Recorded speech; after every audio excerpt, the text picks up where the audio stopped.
pirmoji pavardė yra Hidetas Turkoglu.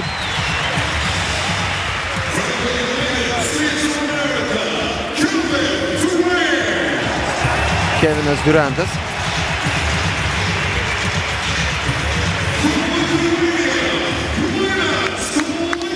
Linas Kleiza. Kaip ir buvo galima tikėtis, Linas Kleiza pastumtas į trečią lengvojo krašto poziciją dėl to, kad aukščiau už jį yra Luisas Skola.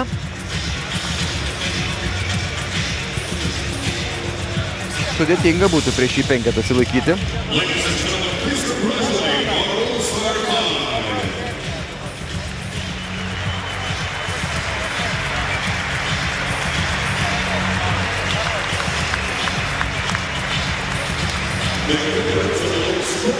Milošas Teodosičius, šio penketo įžaidėjas. Kad geras penketukas būtų galvosūkis bet kuriam pasaulio treneriui.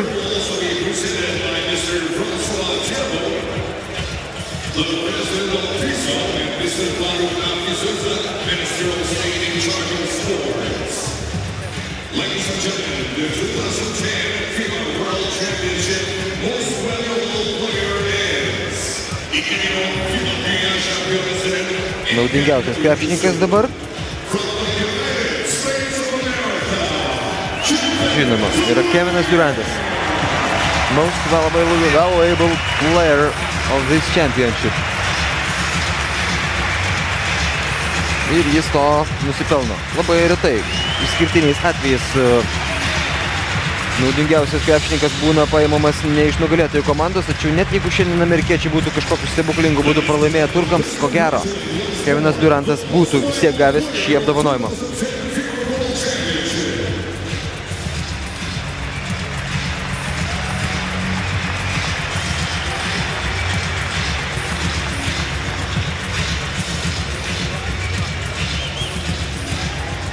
Ir dabar metas jau bronzos medaliams. Bronzos medalius įteikia tas pats prezidentas Ivanas Mainini ir taip pat Turkijos ministras pirmininkas Recepas Tayyipas Erdoganas. Lietuva žengia ant bronzinio pjedestalo.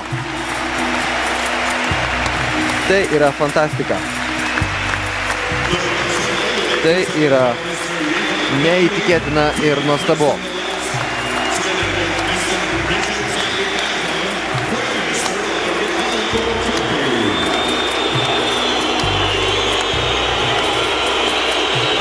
Nepatinka matyti ministras pirmininkas Turkijos vietos publikai. Dar kartą 12 šitų bronzinių krepšininkų.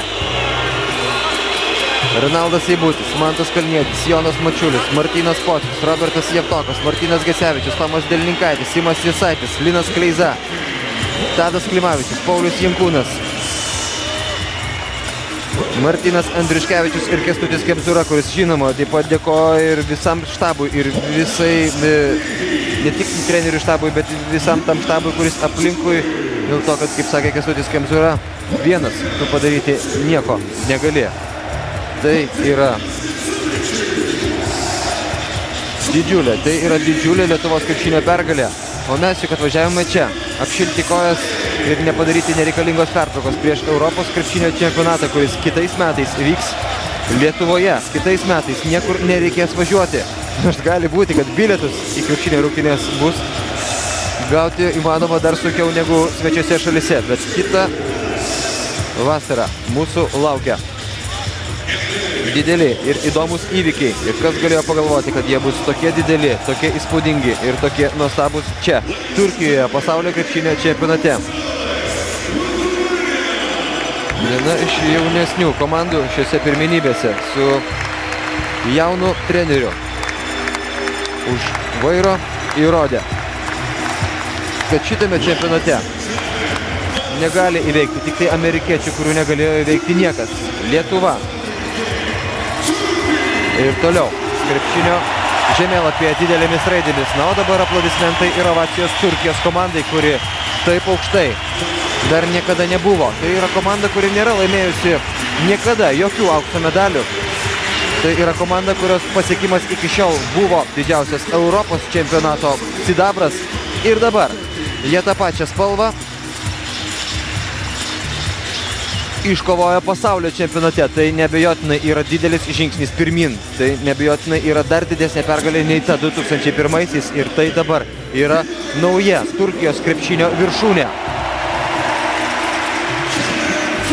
Nėra Argentinos, nėra Graikijos, nėra Ispanijos, nėra Brazilijos, nėra daug komandų, kurios galėjo būti ant šito pjedestalo. Yra tik tai tos trys, kurios nužygiavo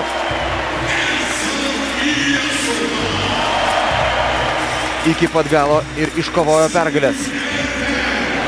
Lietuvos rinktinė iškovojo lemiamą pergalę šiandien. Turkai taip išeina iškovojo pergalę lemiamo vakar pusfinalio rungtynėse.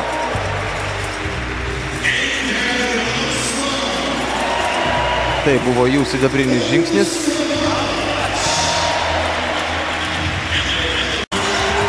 Ir vis lieka tas klausimas, o kaipgi viskas būtų susiklostę, jeigu turkai būtų vakar neištraukę rungtynių su serbais ir mums būtų reikėję žaisti su jais. Didžiulės ovacijos ir aplodismentai Bogdanui Tanjevičiui, kuris neaišku buvo, ar iš viso galės vadovauti komandai, neaišku buvo, ar galės būti jos treneriu dėl sunkios ligos. Nors būtent Bogdanas Tanjevičius nuo 2006 metų atsiveždamas į Japoniją jauną komandą ir pradėjo ją kurti. Ir šita komanda suburta iki galo štai tam 2010 metų pasaulio krepšinio čempionatui tikrai viršijo visus lūkesčius, iškovojo sidabro medalius. Na, o dabar metas čempionams.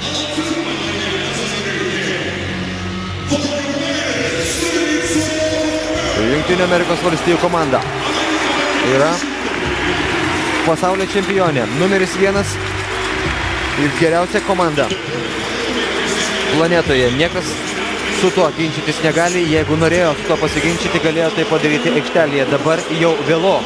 Ir pasaulio čempionai yra būtent Jungtinių Amerikos valstijų krepšininkai.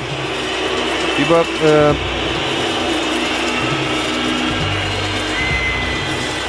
prezidentas užleidžiantis jau savo vietą Bobas Elphinstonas ir Turkijos prezidentas Abdullah Gülis įteikia nugalėtojų trofėjų ir aukso medalius.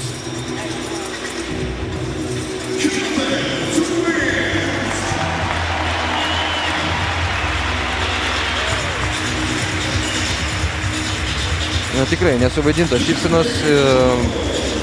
Tikrai, tai yra komanda, kuri norėjo laimėti, kuri stengiasi tai padaryti, kuri žaidė iš visų jėgų, kuri žaidė ne tik savo malonumui, bet kuri gynėsi su neregėtų ir didžiausiu intensyvumu šiame pasaulio krepšinio čempionate. Ir tai yra komanda, kuri iškovojusi šią pergalę nelaiko jos kažkokia kitokia, nelaiko kažkokia keista ir iš kito pasaulio. Tai yra didelė pergalė visiems šiems jauniems amerikiečių krepšininkams ir lygiai taip pat kaip Lietuvos krepšiniui. Ko gero ir Amerikos rinktinės gali iškilti dilema. Na, tarkim, prieš Londono olimpiadą. O tai kas dabar turi važiuoti į ją? Didžiosios senosios žvaigždės ar tos, kurios parodė, jog gali žaisti aukščiausių lygių ir skinti trofėjus dabar ką tik? Na, bet mes dabar šių klausimų dar ko gero galime ir nespręsti. Jo labiau, kad olimpiada dar toli. Mūsų dabar laukia Europos krepšinio čempionatas Lietuvoje. Tarp kitko, į olimpiadą amerikiečiai užsitikrino savo vietą. Pasaulio čempionai patenka į olimpinės žaidynės automatiškai. Kol kas yra taip, kad nebūtinai automatiškai į olimpiadą pateks šeimininkai, tai yra Didžiosios Britanijos krepšininkai. Ir Europai yra skirtos tik tai 2 vietos. Tai reiškia, kad norint patekti tiesiai į olimpinės žaidynės iš Europos čempionato, reikia nužygiuoti iki jo finalo. Praėjusį kartą dar buvo ispanai pasaulio čempionai, tai buvo užteko ir bronzos, kurią lietuviai iškovojo ir tai pateko į olimpiadą. Taigi jeigu Europos čempionate Lietuvoje nepavyksta patekti į finalą, tada yra dar vienas kelias 4 Europos